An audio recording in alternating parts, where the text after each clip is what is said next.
Welcome to This Explainer. Today we're diving straight into the absolute enigma, that is, the Jagannath Temple in Puri, India. We're talking about an ancient site where the established rules of physics, geography, and even chemistry seem to just completely vanish into thin air.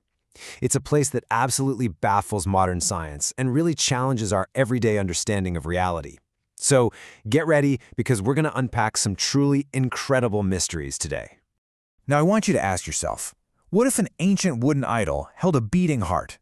It sounds wild, right? But it's a mind-bending mystery that captivates both absolute believers and hardened skeptics alike. You know, in our highly advanced, technology-driven world, it's so easy to just write off the supernatural.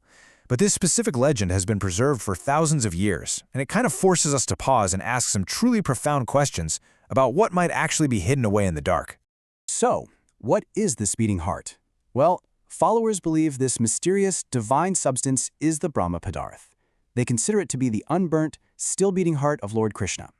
According to ancient texts and legends, way back in 3102 BC, a hunter named Zara accidentally shot an arrow into Lord Krishna's foot, which ultimately led to his passing. Zara, who was filled with immense grief, performed the cremation with full rites. But here's the crazy part. When the fires finally died down, one glowing, metallic-like substance remained completely untouched by the flames. And that surviving relic is exactly what believers call the Brahma Padarth. Let's trace how we got here. After that cremation in 3102 BC, Zara the hunter took this unburnt relic, set it on a wooden log, and let it float down the river. Sometime later, specifically during the Gupta Empire era, King Indradamna, who was a massive devotee, had a vivid dream. In this dream, he was instructed to find this divine log floating in the river. Amazingly, he found it, brought it back to his palace, and hired a mysterious sculptor to carve it into idols. But the carver had one extremely strict condition. He needed exactly 21 days of absolute, uninterrupted isolation to complete the work. Well, you can probably guess what happened next. The queen's impatience totally broke that condition. Day after day, the royal family would hear the sounds of carving coming from behind the locked door. So, when the sounds unexpectedly stopped, the queen panicked. She actually feared the sculptor had died of starvation, so she forced the door open early. And instantly, the sculptor just vanished. He left behind these uniquely unfinished wooden idols of Lord Jagannath, his brother Balabhadra, and sister Subhadra. And those are the exact same incomplete idols that are still worshipped today. Now you might be wondering, why are they made of wood? I mean, normal ancient idols are usually carved from stone or metal, right? Which, as we all know from basic science, are excellent conductors of electricity and energy. But the Jagannath idols use wood, which is a remarkably bad conductor.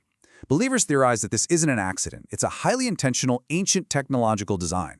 The idea is that the wood acts as an insulator, specifically chosen to contain the immense, overwhelming energy radiating from that Brahma Padarth hidden deep inside the chest of the main idol.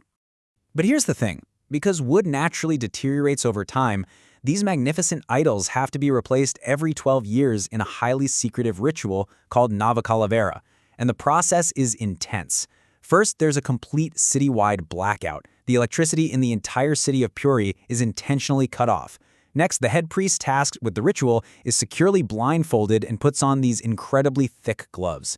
Finally, the actual transfer of the Brahma Padarth from the old idol to the new one happens at exactly midnight in 100% absolute forced darkness. The intense mystery of that midnight transfer is probably best described by the priests themselves. They literally say it feels like holding a live rabbit, and seeing it means certain death. They report that while they can't ever see the Brahma Padarth, holding it through their thick gloves feels exactly like holding a living, pulsating entity. The stakes here are quite literally lethal. The profound belief is that if you actually witness it visually, your life will end instantly. It really heightens that incredible aura of secrecy and reverence surrounding the whole temple. But you know, the mysteries aren't just locked away inside the wooden idols. They are literally built into the very architecture of the temple itself. For starters, the main dome of this 214-foot temple casts absolutely no shadow, not at any time of the day. Plus, no birds or airplanes ever fly directly above the temple dome. It acts like this natural, unexplained, no-fly zone. And the Sudarshan Chakra, that massive wheel at the very top of the temple, it appears to always face you perfectly, no matter which direction you look at it from, anywhere in the city. It completely defies standard architectural logic. Then there are phenomena that outright defy basic physics.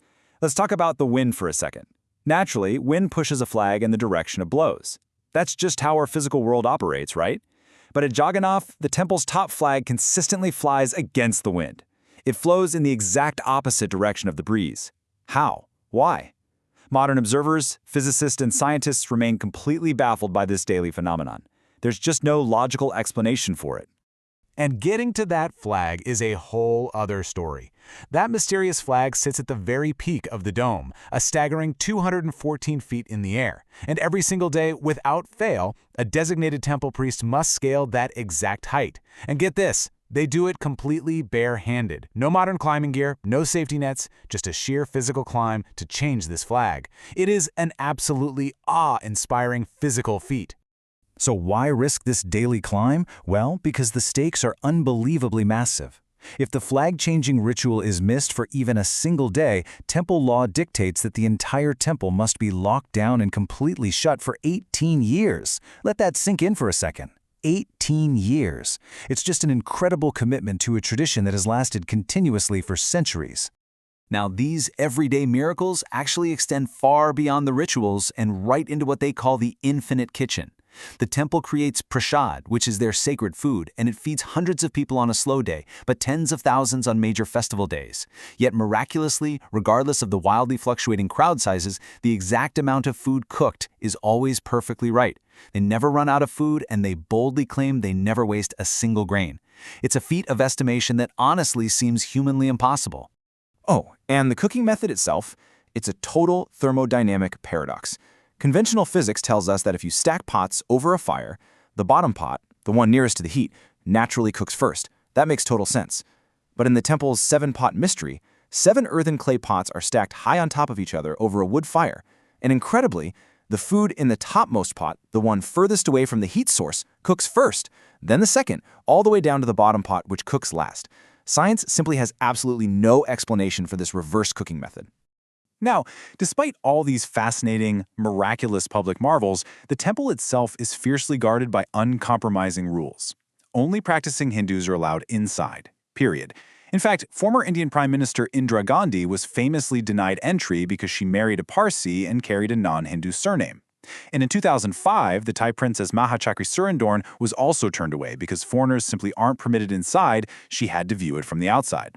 It just goes to show that even immense global power and massive political influence absolutely cannot bypass these ancient traditions.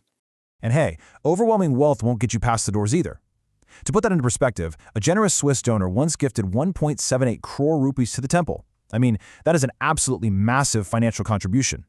Yet despite this incredible gift, she was still required to worship from the outside because she wasn't a practicing Hindu. The traditions remain entirely unbending. They prioritize ancient religious rules over modern influence or money every single time. But there is one special time of year when the deities actually come out to the world. During the 9-day Rath Yatra, the secluded deities are brought out of the inner sanctum and placed on these massive, towering wooden chariots. This beautiful festival allows the millions of devotees, including everyone who usually cannot enter the temple, to directly mingle with them and receive blessings. It's just a breathtaking, massive celebration of faith right there in the streets. You know what I find truly remarkable, though? It's the deeply human touch given to these divine figures. For 15 days every year, the deities physically fall sick and the temple actually closes so they can rest. It happens right before the massive Rath Yatra. It's believed the gods take a physical toll and require a 15-day recovery period behind closed doors, exactly like a human recovering from a fever or illness. It beautifully grounds all these massive, cosmic mysteries in a very intimate, highly relatable reality. So, all of this leaves us with a pretty powerful question. Do these mysteries prove the divine, or is science simply waiting to catch up? We've looked at flags defying wind, cooking pots defying thermodynamics, and the legend of a literal beating heart sealed away in an ancient wooden idol. Remember, we aren't here to take sides or endorse any specific viewpoints, but merely to explain the source material and lay out the facts as they currently stand. Whether you view this whole thing through the lens of ancient advanced technology, an ultimate test of faith, or just scientific anomalies yet to be solved, the Jagannath Temple remains a profound, beautiful enigma. Thank you so much for joining me on this explainer. Keep questioning, keep learning, and I'll see you next time.